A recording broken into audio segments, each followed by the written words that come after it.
السلام عليكم ورحمة الله وبركاته. أهلا وسهلا بكم بفيديو جديد. في البداية بحب أشكركم على تعليقاتكم المحترمة عندي على القناة. في فيديو النهاردة هنشوف دكتورة سودانية بتخرج عن السيطرة يا جماعة وبتتكلم في حق الشعب المصري. يعني احنا في الأول والآخر نسيج واحد، احنا وطن واحد سواء مصر أو السودان. احنا أكتر اتنين وأكتر شعبين قريبين لبعض، وفينا صفات واحدة، يعني فينا صفات كتيرة قريبة من بعضهم. ودي كلام طبعا فيديو دوت لبعض المشككين ما بيننا وما بين السودان. احنا كمصريين والله احنا ناس طيبين جدا وبنحب اي حد والله العظيم، وبنتعامل مع اي حد بطيبه. وفي نفس الوقت الشعب السوداني كده، ودي اللي بشوفه من خلال تعليقاتكم المحترمه عندي على القناه يا جماعه. يلا بينا يا جماعه نشاهد الفيديو، بس رجاء من حضراتكم الدعم باللايك والاشتراك في القناه. يلا بينا. السودانيين اللي بيفتكروا انه مصر مجبره تقبلهم، لا، مصر ما مجبره تقبلكم، ولا مصر في حاجه تفرض عليها تقبلهم. كتر خيرهم وبارك الله فيهم، وجميل نحفظوا لهم انه لما قامت عندنا نحن حرب شنعاء زي الحرب اللي قامت دي، فتحوا لنا ابوابهم واستقبلونا كلاجئين. لاجئين نحن، لاجئين حتى لو كنا مقيمين باموالنا، لاجئين، لانك انت لو سبت بلدك هربا من حرب انت لاجئ حتى لو كنت بقروشك. ورسالة دايرة أوجهها لك، إحنا قاعدين دافعين الإيجار، نحن بندفع، نحن الاتحاد الأوروبي بيدفع لنا، أيوة نعم، لكن الإيجارات الغالية اللي أنت بتدفعها دي هي استغلال من ملاك العقارات، بعض ملاك العقارات المصريين للسودانيين، لكن هذه الأموال لا تصل للمواطن المصري العادي، بتصل لمالك العقار. والاموال اللي بيدفعها الاتحاد الاوروبي دي ما قاعده تصل للمواطن المصري، فبالتالي المواطن المصري متضايق، ضايقته في الشوارع، في الزحمه، في المدارس، في المستشفيات، في الجامعات، في البنيه التحتيه، في كل شيء، في السكن. الغلاء بتاع العقارات ده انعكس عليه سلبا، حتى لو كان برضه محكوز عليك انت واستغلال لك انت، برضه المواطن المصري بيعاني زيه زيك واسوأ منك. فانا ما عارفه ليه احنا بنحس بانه نحن فرضا على الناس انه يقبلونا. لما فرضا على الناس يقبلونا، الحرب دي مشكلتنا نحن، ما مشكلة العالم، نحن نحلها. كثير من السودانيين في تعليقاتهم، في كلامهم، في بوستاتهم، حتى في تصرفاتهم في مصر، كأنما المصريين مفروض عليهم انهم يقبلوك. ما مفروض يقبلوك. شكرا وكتر خيرهم. ويا غريب خليك أديب، خليك حافظ للجميل، وما تتعامل معاهم كأنه انت عندهم دين. لا، احنا المديونين لهم. طبعا الشعب المصري احنا مديونين لهم، لانه نحن قاعدين عندهم ومضايقينهم ومقصرين عليهم كل شيء. تصلهم القروش ولا ما تصلهم دي ما مشكلتك، لكن انت مضايق عليهم. فشكرا وكتر خيرهم. تقعد من سكات ومن ادب. وصحيح والله في سودانيين في مصر دي اساءوا الادب واساءوا الاخلاق. انا ما اعرف هذول السودانيين بيشكلوا معاكم في حضاره بتاعت فرعون لشنو؟ يعني احنا هسي وين كان احنا كمصر؟ كلنا من دول العالم الثالث. احنا نشوف الحاضر بتاعنا ولا نقعد نتشاكل في حضارات؟ انا غايته ذاتي ما اعرف الناس اللي بتشاكل في الحضارات دي شنو. يعني انا ذاتي ما اقدر افهم. لكن anyway خلينا كده، حتى لو بيتشاكلوا في الحضاره اثبتوا لهم بالتاريخ وبالادله انه الحضاره حقتكم انتم ما حقتهم هم.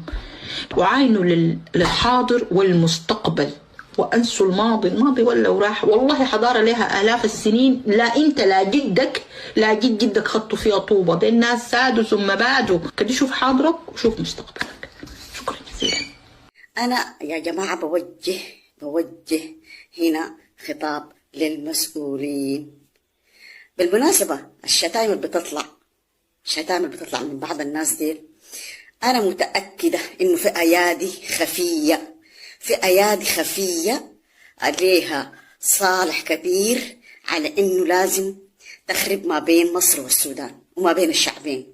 يعني يا جماعه حتى احنا السودانيين لو لقينا اي مواطن من اي دوله بيطلع وبيشتمنا وبيهاجمنا، اكيد موقفنا حيكون موقف المصريين، حيطلع وحيرد. هنا انا بداير اخاطب المسؤولين. اي واحد، اي سوداني سواء كان قاعد في مصر او في السودان وبيطلع وبيشتم بالطريقه دي، يا اخواننا عيب. يعني شوف زي هسه المره دي طالعه وبتشتم بالشكل ده، دي مستحيل تكون، وهي قاعده في السودان، ومستحيل تكون يعني من براها كده طالعه وبتتكلم وبتشتم بالشكل ده. اكيد وراها في ناس يحرشنا يعني. فيا جماعة والله العظيم ثلاثة يعني، شوف الميديا دي أغلبيتهم أو أنا متأكد وفي كثير من الناس متأكدين إنه والله العظيم دي زي يعني في جهات قاصدة جدا إنها تخرب ما بين الشعبين لهدف في راسه. عشان كده أي واحد، وإحنا دايما نقولها بصراحة، يعني إحنا بيجينا فيديو مثلا، أنا بيصادفني فيديو مثلا مثلا زي الحرمة دي بتطلع وبتتكلم وبتشتم، يقوم تاني المصري يرد عليها. طيب في الناس بتقوم تسمع إنه المصري رد وشتم. طيب رد وشتم ليه؟ لكل فعل رد فعل، لكل فعل رد فعل. فإحنا نكون يا جماعة حقانيين، وزي ما قلنا والله العظيم على أرض الواقع غير بنسمع في الميديا دي. ومهما كان الشتايم ذات نفسها يعني حاجة والله بتزعلنا إحنا ذاتنا كسودانيين. يعني إحنا هسه السودانيين، حتى أنا لو طالع وداير أنتقد ما بشتم بالأسلوب ده. أنت لما بقدر الأسلوب اللي أنت بتشتم به حتلاقي رد فعل بنفس الأسلوب. الحرمة في السودان هسه دي بتشتم دي، السلطات طوالي تمشي تمسكها، تعال أنت بتشتمي بالشكل ده كده ليه؟ وراك منه وليه بتشتمي كده؟ إحنا بكده حنوقف الفتنة دي. لما نجي نحترض ونرد نعرف إنه مثلا وفي الفيديوهات، يعني مثلا في فيديو دلوقتي في ليبيا في مجموعة منهم السودانيين ماسكينهم، حصل إنه في ناس جابوا الفيديو ده وخدوه وجابوا تاني صوت من مسؤول مصري ولا من وين، على أساس إنه ده هم في مصر وإنه السلطات قبضتهم وعملت لهم وعملت. قلت لكم في أيادي خفية قاصدة إنها تخرب ما بين الشعبين بهدف في راسهم. فلازم إحنا نكون واعيين زيادة عن اللزوم. سواء مثلا هنا في مصر فيديو بالشكل ده نزل، السفارة تمشي تشوف المواطن السوداني ده، تعال أنت على أياته أساس بتشتم، حصل شنو؟ عندك شكوى معينة اتأذيت بشكل مباشر، يا أخي اتأذيت بشكل، أنا كمواطن مثلا سودانية وفي مصر واتأذيت بشكل مباشر من مواطن مصري، أنت معلوم أمشي مثلا يا أخي والله أنا أذيت كده، بلغ، ارفع امر السفاره امسك. طيب الزول ده تعال هنا انت بتشتم عليته اساس وبالطريقه دي بتشتم ليه؟ والورا منك منه؟ وانت ليه شتمته؟ اتاذيت، نوع الاذيه شنو انت حصلت لك تطلع في الميديا وتشتم بالاسلوب ده؟ الناس بس انا عايزه الناس تكون واعيه. يعني هسه زي الحرمه دي قلت لكم طالعه وبتشتم بس على اساس وانت قاعده اصلا في السودان هناك، ولا بس عشان سامعه في الميديا ده بشتم ده انت تقدر تطلعي بس وتشتم تعمل ترند وما ترند.